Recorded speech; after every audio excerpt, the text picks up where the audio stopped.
Welcome back to the Jack Sparrow channel. I am your host, Jack, and I have been ill this week, and I have missed out on an awful lot of fun. A lot of news have dropped. Fox, Disney merger, James Gunn getting rehired. Oh my goodness, there's such a great deal of things that happened this week.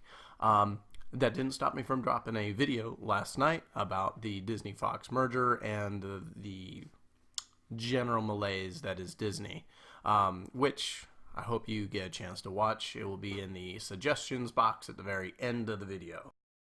I found this really neat article while I was researching for this Disney garbage with Fox, and part of what my focus and aim was to highlight the general malaise that is Disney with regards to the remakes.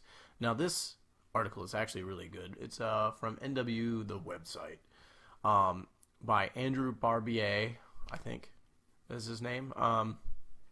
It's called "Is Nostalgia the Reason for Disney's Remake?"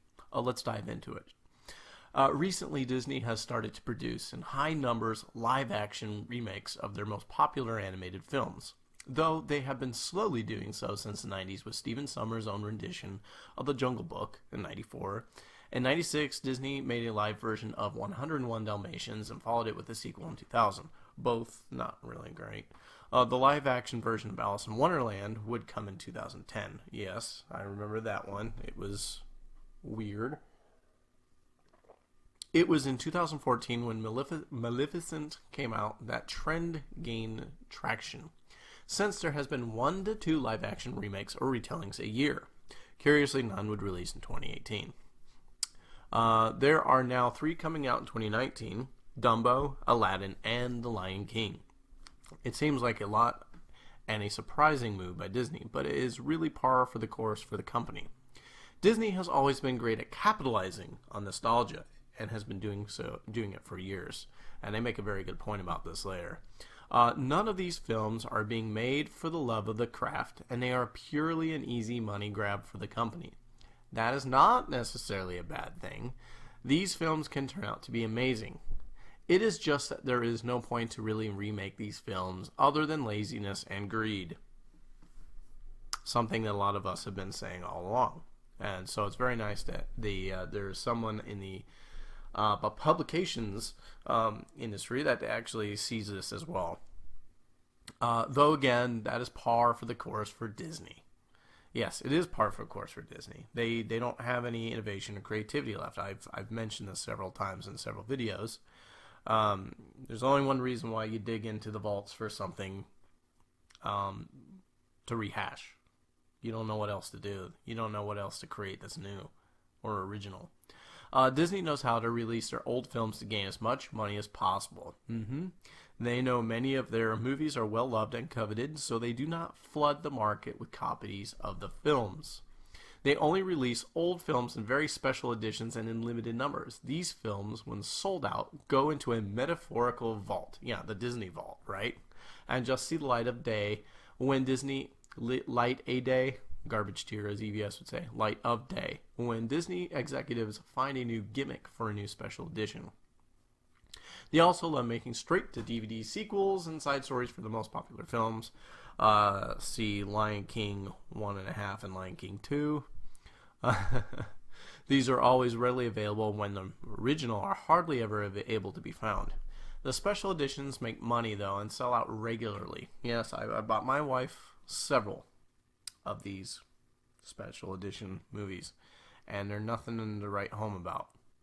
They don't really offer all that much, but they cost twice as much as the regulars. Many of these can fetch a pretty penny on the secondary market, and yes, eBay, Amazon, you can find Disney, these Diamond Edition movies that are out of the vault. If you buy them on, for $20, $30 or whatever I think $20 or $30 when they come on sale out of the vault, and then they get locked in the vault. A lot of times, if you buy extra copies of these, you can resell these things for upwards of a couple $100s. It's pretty ridiculous because people they want to get them for their little girls or keep them for, they're collectibles. In many ways, this is the same logic that I applied to the remakes. Nostalgia is a big money maker. Now, somebody that loves The Lion King will at least consider watching the remake. There is a hope that the remake can capture the same or improve upon the emotions felt when the movie was viewed as a kid for the first time. These films make money. The 2017's Beauty and the Beast raked in 1.264 billion at the box office. According to Film LA, the budget for the film was around $244 million. Yeah, that's a fantastic return on investment, you don't say. 2016's Jungle Book made $966 million, and Film LA estimates that the budget was $177 million. Another astounding return on investment. And really, Beauty and the Beast wasn't all that great. Not many people really... I mean, it wasn't as well received as the original, obviously. Emma Watson, Hermione did a fair enough job as Belle. I think she, I watched part of the movie. I think she did a fair enough job. She's not a singer. My wife is a singer, and she still appreciated that she did a pretty okay job. But for some reason, people found it to be a shot-by-shot remake almost, and didn't really respond to it. But it still made a lot of money based on the nostalgia factor. The remakes are also put into stores as a much higher volume when they release on home video. It may be hard to find the original because it isn't involved, but the remake is mostly likely available. And he does admit it is honestly genius, which it is. These movies are only made for money. It is that simple. They are not as risky, have a track record of making money, and do not require much originality. I do think they will not make as much in the ongoing years. In 2019, 3 big remakes are releasing through the year. They are all helmed by well-regarded directors, have star-studded casts, and are based on some significant Disney films. First comes out at the end of the month on March 29, Dumbo. It's directed by Tim Burton. Aladdin's the next come out. Is oddly directed by Guy Ritchie and contains an abysmal Blue Will Smith. It is abysmal. It also contains a soy-infused Jafar with a sissy voice. You're gonna be really rich, kid. Hee hee hee. It looks weird. You can't unsee Will Smith. The Lion King is the one I am most excited about, but mainly for the fantastic special effects, as the ones used in the Jungle Book were stellar. The issue is that it's almost too much, which is a lot of what people have been saying, including myself. 3 remakes on top of Marvel films, Disney animated movies, and Star Wars is just overwhelming. I can see a burnout happening in the near future. Yes, like that whole fatigue thing that they claimed that why Star Wars went the way of the dodo. Oh, well, it's just Star Wars fatigue. We're just doing too much too fast. It's Star Wars fatigue. It's not because we're doing shoddily done movies, or we're just pumped, we're not really putting much thought into them. No, it's just that we're doing too much. No, in this case, yes, you're doing too much.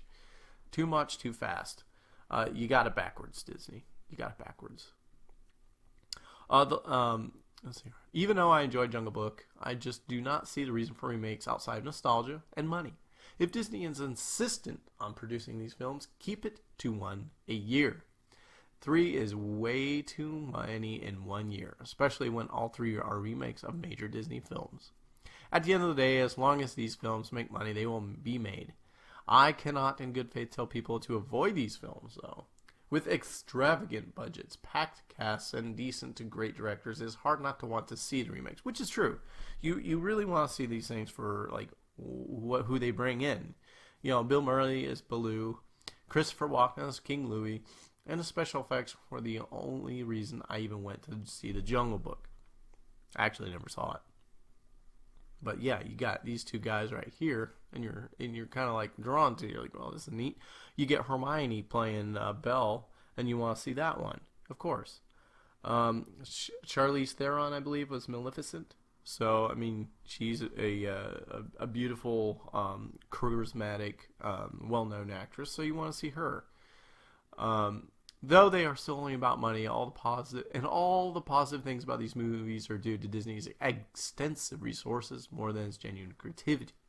If one enjoys Disney films or the source film mainly, these films are made for you. You hear that? They're made for you. They're made for people that enjoys Disney films. That's the key. Only people who enjoy Disney films. Not a specific people group. Yeah. I will wait until they are available on a streaming service and I have nothing to watch. Yeah. See, it's a very good point. Because they'll make money hand over fist at the box office, but what's really there's no really redeeming qualities to seeing them more than once. You see it because it's like, oh wow, Lion King came out when I was a kid in 1995, and it was a great movie. I want to see this one because I want to see what they do with it. That's why I want to see it. I want to see what they do with it. It's one of my favorite movies of all time. So it'd be really interesting to see how do you actually do this in a CGI. Let's not beat around the bush. It's not really truly live action. It's mostly probably 90% CGI. How do you actually do it? You bring back James Earl Jones, and you have other people playing voicing other characters. I don't think they have Jeremy Irons. Is it Jeremy Irons playing or voicing Scar? So that's going to be weird. It's going to be different. It'll be interesting. I don't know. What do you think? I'm really curious to know what you think about how these new remakes are, and what are they for money? Are they for nostalgia? Are they lazy and greedy?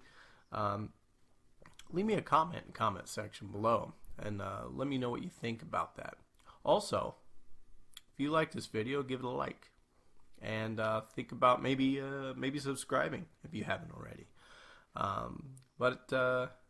This is Jack saying until next time, keep your eyes on the horizon.